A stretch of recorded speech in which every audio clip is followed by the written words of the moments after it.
Barnes on the move. Toss out. Barrett three. Off the heel.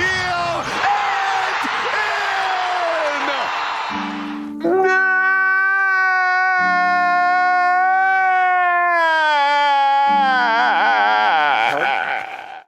Kenny Atkinson deserves to be fired. Kenny Atkinson deserves to be fired. And you can't fire a coach mid-playoffs or while playing in general, I don't think. But after what happened last night, I would have told Kenny, yo, we good, bro. Just stay in Toronto. You know what I'm saying? Like, we are trading you for a bag of chips because what was that? You don't know how sick to my stomach I was and the nerves I had watching this game because this game should have been over in 6, like I said.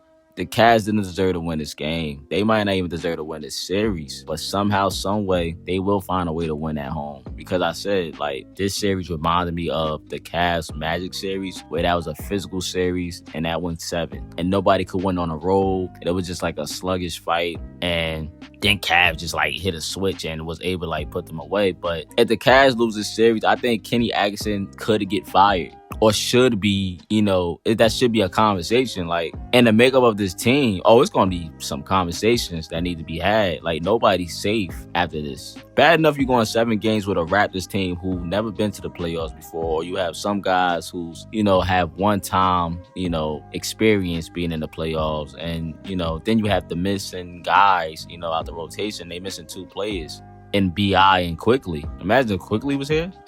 You get outplayed by RJ Barrett, Kyler Murray, a rookie, and Scotty Barnes, who's out here looking like the next coming of Magic Johnson. Like, he's been the best player in this series. The jump passes, the mid-range game, the defense by Scotty Barnes. He's all over the place. He's all over the floor. Like, you can't get away from him. Like, Scotty Barnes, I don't know if he gets enough credit for what he do, but I already said coming to this series, like, Scotty Barnes is going to be a problem. He's going to come with it. The energy. He never runs out of energy. Like, he's been the best player in this series, not Donovan. But you don't lose in the first round to that. That's very fireable. You have your full team and you have the better team. So it's like, it's no excuses. Now, this is a prime example of, for me, talent versus hard work. Hard work beats talent when talent don't work hard. It's not that Toronto Raptors are better than the Cavs. That's not it. They not. The Cavs are just simply getting outworked, outplayed, out-hustled, out-coached. They've been more physical. Cavs been physical at points. The Raptors just want it more, I feel like. They playing like they need this. Not that they want it, they need it. Like, it's confidence now. Because they look at it now like, the Cavs not better than us. Like, we can beat them. We showed that we can beat them. They not afraid of y'all.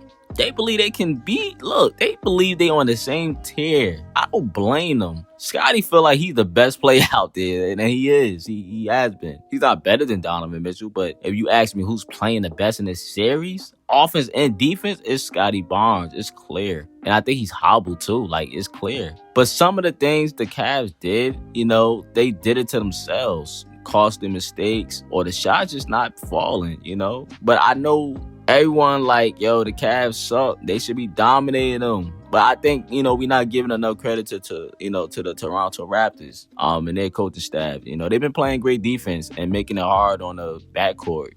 James Harden and Donovan Mitchell and the 2 bigs. They've been playing like they wanted more, though. And they have the momentum going into Game 7. The pressure is on the Cavaliers. But look, if the Cavs want to get the fans back on their side again and give us believing, they need to dominate like the Knicks did the Hawks. Like, that's how they have to come out. Like, not exactly like 50 point. Like, they have to have like a dominating, you know, come out, right? But the sad part is, I don't think they can. I hate to say it. I don't think they can do that what the Knicks did to the Hawks, you know, and let them know, like, yo, it's levels to this. Like, we for real. Y'all just happy to be here, but that's not the case. Like, Kenny Atkinson, you was the coach that I wanted. I was telling everyone, like, you was the guy. When other people was, you know, having other candidates, I was like, nah, Kenny Atkinson is going to get the job, or I want Kenny Atkinson to get the job. Like, he should be given another chance, but I don't care about the coach of the year stuff or the no one offense stuff. That's in the past, bro. There's a whole nother postseason. We about to, you know, be on the verge of elimination. Like, you lose this series, you should be fired, bro. And it could just be me overreacting, but I don't think so. That challenge call you called early in the first half, I think. It definitely was the first half or first quarter. It was bad. because it came back to hunt you because you lost your challenge. You charged for the timeout. You lost the challenge for the rest of the game. And when we needed the challenge the most, we couldn't challenge any bad calls that we felt like, oh, that's not the right call because we lost the challenge. I think that would have shifted the game, some of the calls that we could have overturned. I think that was a bad challenge. You should just let that rock out. And most of the time you ask your assistants, looking over that stuff too. So, and they giving you the green light. So that's on the assistants too, I think. But that was a bad challenge. Your rotations suck. You love these small lineups. That's cool. You take Dean Wade out the starting lineup with Max Strus, put him in there. I understand the logic behind that, and of course you trying to get better offense out there. But my thing is Dean Wade brings defense. Yeah, he's inconsistent, and he does nothing if he's not hitting his shots or crashing or moving to the basket. I hate when he passes up shots that I feel like he can take. Like, you're 6'10" almost. Shoot the ball, man. It's not that contested, but that's mental and a lot of other things. And he couldn't hit his shots in this game at the end when when we needed it. Excuse me if I'm all over the place because this game, man, I'm talking right now, because there's a lot of moments in this game I feel like it's just like you missed opportunities. But Kenny, I think is getting outcoached by Darko. Kenny don't even know when to keep and take guys out or who got the high hand. It feels like we can't stop Toronto. Their shots come easy, but we out here taking tough shots. And credit to the Raptors defense, top 5, top 6 defense. That Dennis turnover, that was so bad. Some people feel like, why you brought him in the game? You already have 2 ball handlers out there. And then this dude Dennis, he dribbles to the sideline and attempts to pass it to Mobley, who's also by the sideline, and that creates a turnover. For us, for Mobley. I can't blame Mobley. I have to blame the coach and Dennis. Dennis, you have to find a way to get that to the middle of the floor or keep it. You shouldn't have made that pass. And that fall by Jarrett Allen, oh man, it just crossed my mind. That was scary. I thought he was going to be done for the game or check for concussion, and stuff like that. That was scary. I'm glad he's okay. But I was surprised he thugged it out and he finished the game. Credit to him, toughen it up.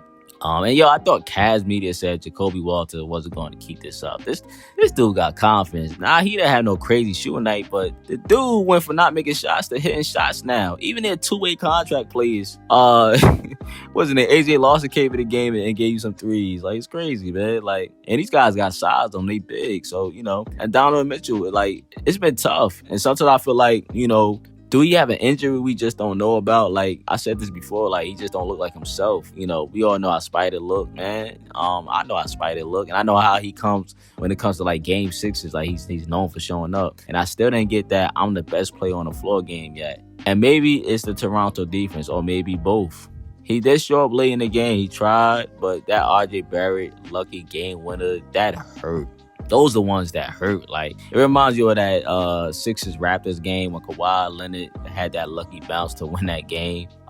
That's crazy. But shout out to Evan Mobley. He did have that clutch basket. I didn't want to forget that, where he drove it. I think it was on Kyler Murray, I believe. I don't blame him for that turnover, though, that Dennis caused. But Kaz, I don't want to be long-winded on this because I am still upset. But if y'all lose this game, everybody got to go. And Kenny Atkinson, your job is on the line, and you better coach like it. You better coach. Bro, you better coach like it. You see how Jamal Mosley over in Orlando, and they might end up losing that game, right? They had the lead. They might end up losing, but we'll see what happens. But you saw Jamal Mosley. He was coaching like dependent on it. He had to sit down. Him and Apollo, they figuring it out.